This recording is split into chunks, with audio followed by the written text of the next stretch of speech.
ભાઈ આટલી રોટલી ગરમ કરી આલો ને યાર, મને બહુ ભૂખ લાગી છે. તમે ગરમ કરી આલશો તો હું ખાઈ. તું ડાયરેક્ટ યાર હું ના ગરમ કરી આલું. અંદર શેઠ બેઠા ને એમને પૂછવું પડે, નકર મને બોલો. જા તું પૂછી આય.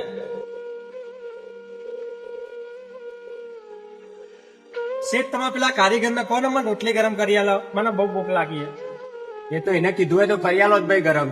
એને તો કીધું પણ એ તમને પૂછવાનું કે હવે તમારે ગરમ કરી આલો, નકર હું અહીંથી જતો રહું. જો ભાઈ નારાજ ના થશો, હું એને કહું એ તમારે રોટલી ગરમ કરી આલશે. અને બીજું કોઈ ખાવું હોય ને તો કયો. મારે બીજું કશું ખાવું નહીં, મારું ખાવાનું તો મારા જોડે પડ્યું જ છે. રોટલી ગરમ કરવાનું રહેવા દે, ઓયથી તારે જે ખાવું હોય ને બીજું તો ખવડાવી દઉં. ના, હું મારા જોડે લાયો ને રહ્યું મારું જ ખાય. જેવી તમારી ઈચ્છા ભાઈ. એ ભાઈ મને રોટલી ગરમ કરી આલજે. હા શેઠ કરી આલું હો. હું ભાઈ શેઠે કીધું હવે ગરમ કરી આલો.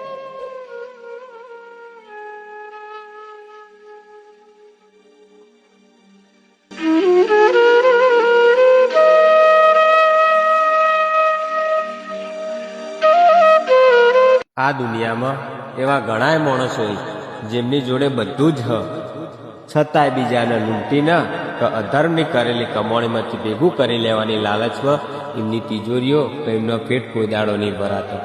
અને આ એક ગરીબ માણસ જે પોતાનું પેટ પણ પોતાની મહેનતથી અને પોતાની પરસેવાથી કરેલી કમાણીમાંથી ભરે, બીજાની જેમ કોઈને લૂંટી ના કે અધર્મની કરેલી કમાણીમાંથી નહીં. વાહ.